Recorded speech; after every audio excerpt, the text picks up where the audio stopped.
Have you played or seen Lemmings? Have you played or seen Captain Toad? Well, Melbit's World is a little bit like both, but also a little bit different from both. Melbit's World is a cooperative action puzzle game with light elements of 3D platforming and collecting. Now, for puzzle games of this style, the general idea is to explore movement and orientation, things normally taken for granted in video games, but they suddenly become very important in a puzzle game like this, where it's all about perspective, where your character is facing, why they're facing that way, and how you can get them to face the right way and move toward the right thing.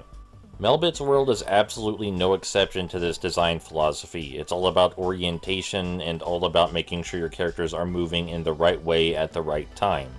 Placement and timing is everything. Melbit's does a little bit to shake up the formula provided by other games like it, because in this game, rather than controlling the characters or Melbits directly, and instead of having a distinct skill set, such as you do in Lemmings, you manipulate the environment to move the Melbits where they're going. You are part of the level design in this game, and so is your partner.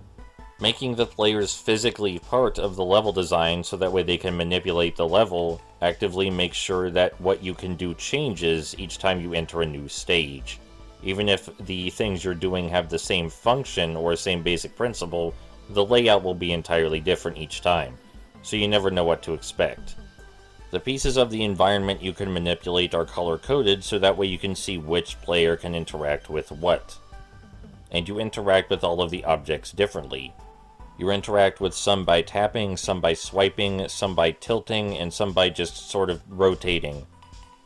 And it is worth mentioning that everything is controlled with your phone. So I want to get that out of the way now. Everything you do in this game is controlled with your phone.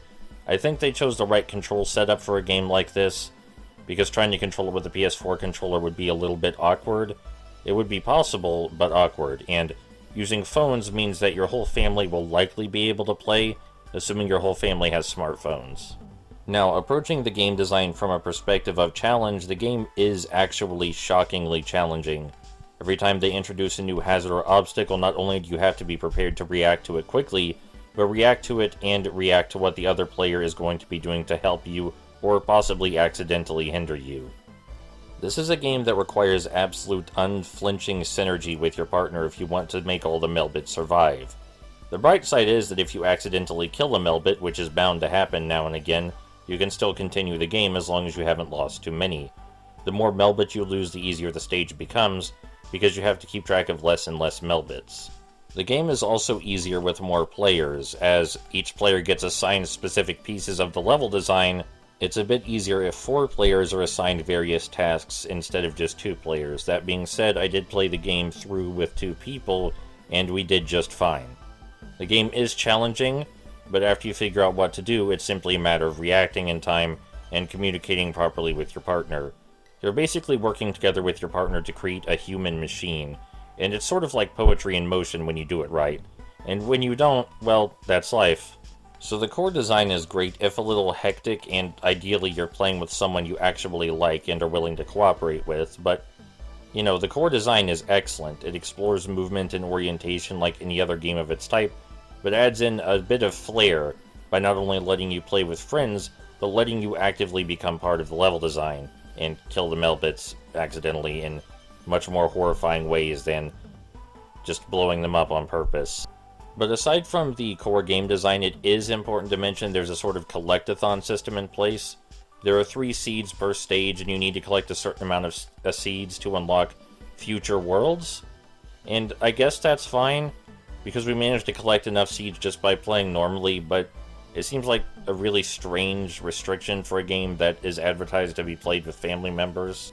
It's an incredibly innocent, family-friendly, if slightly difficult game about controlling cute little creatures using pieces of the environment with your smartphone. And it's really great. It's really well designed. It explores all of its mechanics on a fundamental level as thoroughly as they can be explored. It introduces new mechanics and enemies at every opportunity, and in general, it's just a good time. Now, I have seen some people posting really weird clickbaity videos like, "Will our friendship survive Melbit's World?" And I want to stress again, you should probably be playing with people you can cooperate with adequately. That helps a lot. But yeah, that's Melbit's world. It's actually pretty fucking great.